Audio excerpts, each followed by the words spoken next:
বর্তমানে আমি আমার পাটের জমিতে চলে আসলাম। তোমরা দেখতে পাচ্ছ আমাদের পাট গাছগুলি ১ থেকে ১.৫ হাত লম্বা হয়েছে। প্রায় কিন্তু ১ ফুট কাছাকাছি কিন্তু লম্বায় এসছে। এই গাছগুলিতে আমাদের ছাল বা আঁশের গঠন কিন্তু ভালো পরিমাণেই হচ্ছে। আমি যখন জমিতে এই পাট বপন করেছিলাম তখন এখানে আরসিএফ এর লাল সুপালা ব্যবহার করেছিলাম। কারণ সেখানে অর্থাৎ এনপিকে নাইট্রোজেন, ফসফেট, পটাশ এই সারের ভিতরে সম পরিমাণে বজায় ছিল এবং পটাশযুক্ত সার তাই আমি কিন্তু আরসিএফ আর লাল সুফলা প্রথম অবস্থায় দিয়ে তারপরে কিন্তু পাট চাষ আমি শুরু করেছিলাম। এবার আমাদের সময় চলে এসে পাট চাষের চাপান দেওয়ার সময়। হ্যাঁ বন্ধু, এই টাইমে যদি ভুল রাসায়নিক সার আমরা ব্যবহার করে ফেলি, এতে করে আমাদের পাট গাছের অত্যধিক হাইট হবে, ছাল পাতলা হবে এবং পাটকাঠিগুলো নড়বড়ে নড়বড়ে নলবেলে থাকবে। আপনার পাটও হবে কিন্তু একেবারে সরু সুতোর মতো। তাই পাট গাছকে যথেষ্ট স্বাস্থ্যবান করতে, পাটের ফলনকে বাড়াতে এই ভিডিওটা অবশ্যই কন্টিনিউস করবেন। ভিডিওর মাঝের দিকে এমন একটা মাইক্রোনিউট্রিয়েন্টের সাথে পরিচয় করিয়ে দেবো, রাসায়নিক সারের পাশাপাশি আপনি যদি জমিতে ছড়ান, পাটের ফলন অত্যাধিক হারে বৃদ্ধি পাবে, অত্যাধিক হারে। আপনি আপনি খেয়াল করবেন বর্তমানে এখন কিন্তু ১০,০০০ টাকার উপরেও কিন্তু কুইন্টাল যাচ্ছে পাটের। পাটের কিন্তু প্রচুর দাম। তাই কিন্তু ফলন আমাদের বাড়াতে হবে। ফলন বাড়ানোর জন্য ওই আদিম যুগের একঘেয়েমি প্রকৃতির আমরা চাষ করে থাকি। আমরা এনপিকে যুক্ত খাবার দিয়ে ফেলি। কখনো কেউ কেউ আবার দেখেছি পাটের জমিতে গুঁড়ো ফসফেট ইউরিয়া ব্যবহার করছে। কেউ কেউ আমি দেখেছি পাটের জমিতে শুধুমাত্র টিএসপি বা দানা ফসফেট দিচ্ছে। এরকম অনেক চাষি আছে, বাংলাদেশেরও অনেক বন্ধু আছে। তারা কিন্তু পাট চাষের ক্ষেত্রে এই ভুলের কারণে তাদের পাটে কিন্তু আঁশ হয় না। তাই পাট চাষের ক্ষেত্রে পাটের ফলন বৃদ্ধি করার জন্য, পাটে প্রচুর আঁশ করার জন্য আমাদের জমিগুলিতে রাসায়নিক সারের পাশাপাশি মাইক্রো নিউট্রিয়েন্টগুলি ব্যবহার করতে হবে, যেগুলি গাছ তার শরীরের মাধ্যমে সঞ্চিত রেখে পাটের ফলনকে, আঁশকে অত্যধিক হারে বৃদ্ধি করবে। হ্যাঁ বন্ধু, একবার হলো আমার পদ্ধতি মানবেন, পাটের ফলন অন্য বছরের তুলনায় আপনার ফলন প্রচুর হারে বৃদ্ধি পাবে।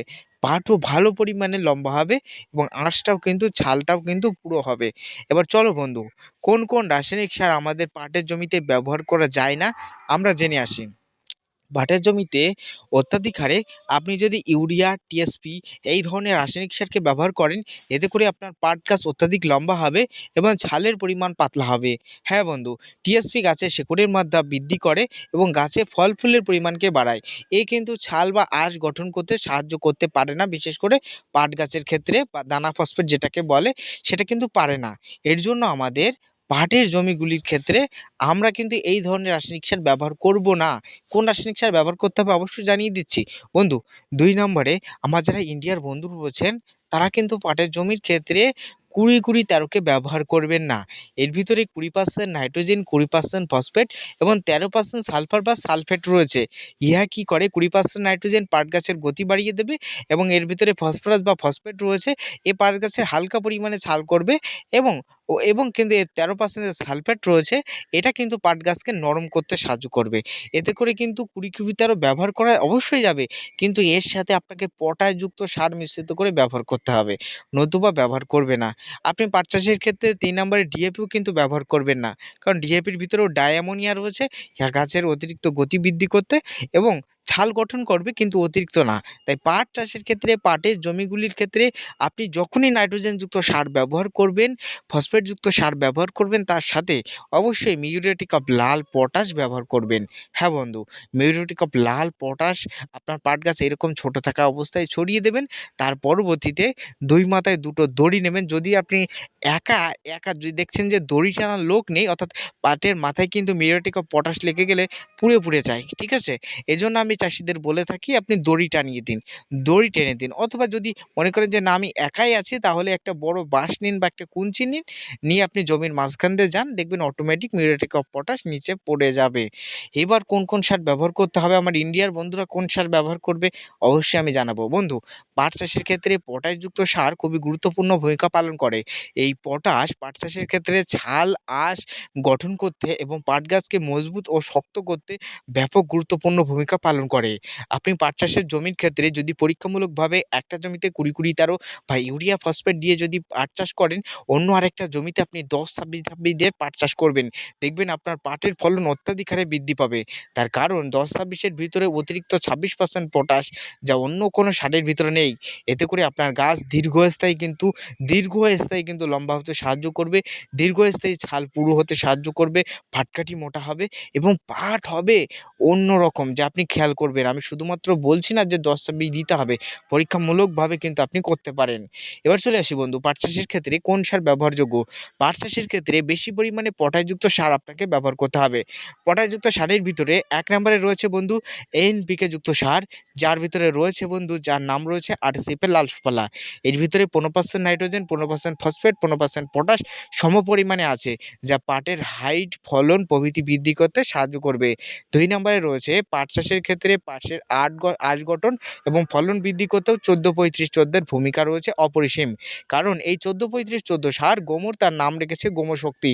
কারণ প্রচুর পরিমাণে চাষিরা কেনে, প্রচুর পরিমাণে চাষিরা ব্যবহার করে তাদের গাছে অত্যাধিক ফল ফুল আনার জন্য।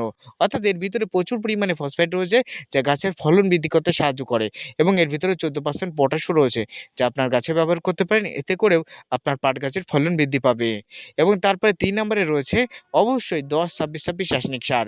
আপনি যেকোনো কোম্পানির ১০-২৬-২৬ রাসায়নিক সার আপনি অবশ্যই ক্রয় করে যদি পাটের জমিতে ছড়াতে পারেন, এতে করে আপনার পাটের ফলন অত্যাধিক বৃদ্ধি পাবে, পাটের আঁশ বৃদ্ধি পাবে এবং পাটের কালার থাকবে অন্যরকম, যা আপনি নিজে খেয়াল করে দেখতে পারবেন। হ্যাঁ বন্ধু, এই রাসায়নিক সারগুলো ব্যবহার করা যায় এবং যদি আপনি ২০-২০-১৩ বা ডিএপির মতো রাসায়নিক সার ব্যবহার করেন, যেহেতু বাংলাদেশের বন্ধুরা ডিএপি পান এবং বাংলাদেশের বন্ধুরা ইউরিয়া, টিএসপি, পটাশ এবং ডিএপি এবং সেই সঙ্গে তোমাদের দেশে মিউরেট অফ পটাশ ছাড়া অন্য আমাদের দেশে যেমন ১০-২৬, ১৪-৩৫ এই ধরনের যে সমস্ত মিশ্র সার আপনাদের দেশে কিন্তু পান না।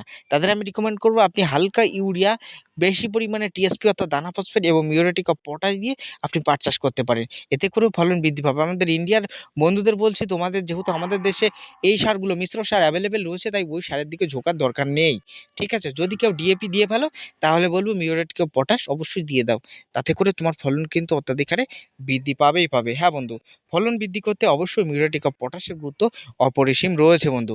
বন্ধু, আমি যে কথা বলছিলাম, এবার জানতে হবে আমাদের পাটের জমির ক্ষেত্রে আমরা যারা আরসিএফ এর লাল সুফলা ব্যবহার করব, তারা কত কেজি পরিমাণে দেব? যারা ১৪-৩৫ ব্যবহার করব, তারা কত কেজি পরিমাণে দেব?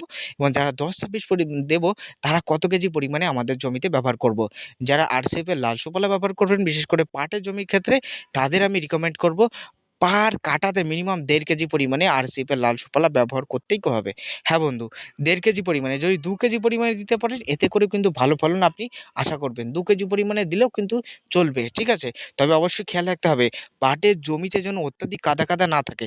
দেখা যাচ্ছে আজকে বৃষ্টি হয়েছে, আজকে আপনি পাটের জমিতে চাপান সার প্রয়োগ করলেন, আগামীকাল আবার বৃষ্টি হলো, তাহলে কিন্তু ওই পাট গাছগুলো কিন্তু মরে যাওয়ার সম্ভাবনা অত্যাধিক প্রবণ থাকবে। কারণ পাট গাছ কিন্তু ওই রাসায়নিক সারের অ্যাকশন গোড়ায় গেলে গোড়া পচ ধরবে এবং পাট গাছ ধীরে ধীরে মারা যাবে। অবশ্যই খেয়াল রাখতে হবে বৃষ্টি ধরে আছে, আকাশ ধরে আছে, বা আপনি জমিতে জলসেচ দিয়েছেন, আকাশে বৃষ্টি হওয়ার সম্ভাবনা নেই, তখন রাসায়নিক সার প্রয়োগ করুন। তাতে করে আপনার পাট গাছের গোড়া পচবে না, পাট গাছ সুস্থ সবল থাকবে, পাট গাছে কোনো রকম ধসা লাগবে না। এটা খেয়াল রাখতে হবে। আজকে জমিতে জলসেচ দিলেন, যারা জলসেচ দিয়ে জমিতে চাপান সার প্রয়োগ করবেন, আজকে জমিতে জলসেচ দেবেন, আগামীকাল রাসায়নিক সার প্রয়োগ করবেন। বুঝতে পেরেছেন? আর অবশ্যই খেয়াল রাখবেন আকাশ যদি মেঘলা থাকে, তাহলে রাসায়নিক সার দেবেন না। কোনো অনবরত যদি বৃষ্টি হয়, আপনার পাট গাছে ধসা লাগার প্রবণতা কিন্তু প্রচুর পরিমাণে বৃদ্ধি পাবে। তাই অবশ্যই রিকমেন্ড করব পার কাঠাতে ২ কেজি দেবেন। যারা ১৪-৩৫ ব্যবহার করবেন, পার কাঠাতে ১ থেকে ১.৫ কেজি। তার বেশি পরিমাণে ব্যবহার করবেন না। কারণ এর ভিতরে যেহেতু আপনি ব্যবহার করছেন ১৪-৩৫-১৪, কারণ এর ভিতরেও পটাশ এবং ফসফেট বিদ্যমান আছে, যা কিন্তু গাছের ফলন বাড়াতে প্রভৃতি ক্ষেত্রে কিন্তু সাহায্য করবে। এই আরসিএফ এর লাল সুফলার থেকেও কিন্তু বেশি শক্তিশালী। আপনি একটা খেয়াল করবেন, একটা জমিতে যখন ছড়াবেন, আরসিএফ এর লাল সুফলা ছড়ালে মাটিটা যত পরিমাণে সাদা হয়, তার থেকে দ্বিগুণ পরিমাণে সাদা করবে ১৪-৩৫-১৪, কারণ এর ভিতরে প্রচুর অ্যাকশন রয়েছে। অন্যান্য সারের তুলনায় প্রচুর অ্যাকশন রয়েছে। তাই কিন্তু এর দানাটা কিন্তু প্রচুর সূক্ষ্ম করে থাকে। অল্প ছড়ালেই কিন্তু কাজ মিটে যায়। এবং ৩ নম্বরে আমি রেখেছি ১০-২৬-২৬ রাসায়নিক সার। ১০-২৬-২৬ রাসায়নিক সার ইহাও আপনি ব্যবহার করতে হবে পার কাঠাতে, পার ১ কাঠা জমিতে মিনিমাম ১.৫ থেকে ২ কেজি পরিমাণে আপনি ব্যবহার করবেন। ফলন বাড়াতে হলে ১০-২৬-২৬ পার কাঠাতে ২ কেজি পরিমাণে আপনি দিয়ে দিন। দিয়ে ঘরে ঘুমিয়ে থাকুন। দেখবেন আপনার ফলন, আপনার জমিতে একটা ইউরিয়া দেওয়া লাগবে না, একটা অন্য সার দেওয়া লাগবে না। আপনার ফলন, আমি বললাম, আমি কথা দিচ্ছি, পাট গাছ যদি আপনি ১ বিঘে অন্তর অর্থাৎ ৫ ইঞ্চি একটা থেকে একটা গাছের দূরত্ব যদি ৫ ইঞ্চি থাকে, ফাঁকা থাকে, সেই গাছের পাটকাঠি এত মোটা হবে আর পাট গাছ এত হাইট হবে, তোমার কল্পনার বাইরে। এবং পাট গাছ হাইট হবে যত, তত ঝাল পুরু করবে ১০-২৬-২৬-এ। এবার অনেকেই বলতে পারো, দাদা আমি কি ওই গোমরের 15-15-9 কি দেবো না? 15-15-9 অর্থাৎ 15% নাইট্রোজেন, 15% ফসফেট, 15% কিন্তু তার ভিতরে রয়েছে পটাশ এবং 9% সালফার।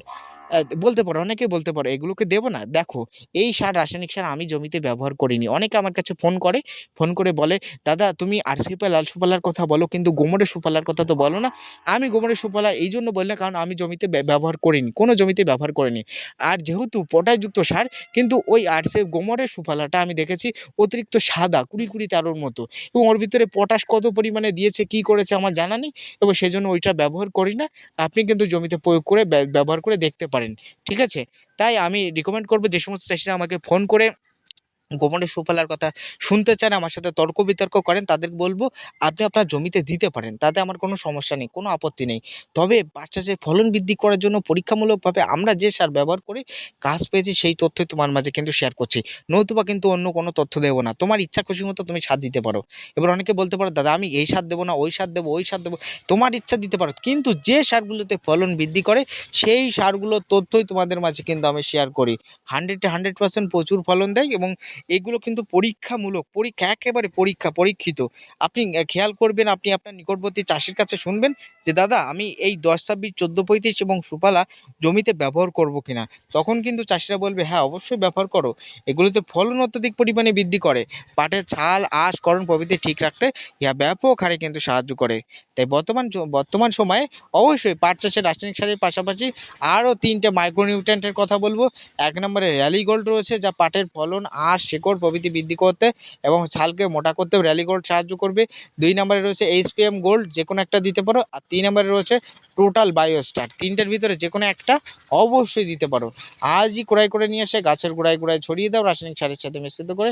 এতে করে তুমি ফলন পাট চাষের অন্য বছরের তুলনায় অত্যাধিক বৃদ্ধি পাবে। অত্যাধিক পরিমাণে পাবে। হ্যাঁ বন্ধু, তাই পাট চাষের ক্ষেত্রে, পাটের জমির ক্ষেত্রে চাপান সার হিসেবে কোন সার ব্যবহারযোগ্য সেটা নিয়ে আজকের ভিডিওতে আমি আলোচনা করলাম। ভিডিও ভালো লাগলে লাইক, কমেন্ট, শেয়ার করে আমাদের সাথে থাকবে। আর অবশ্যই ভিডিওটা বেশি পরিমাণে শেয়ার করে আমার অন্যান্য চাষীর দেখার সুযোগ করে দেবে। আজকের ভিডিও এই পর্যন্ত। প্রত্যেকে ভালো থাকবেন।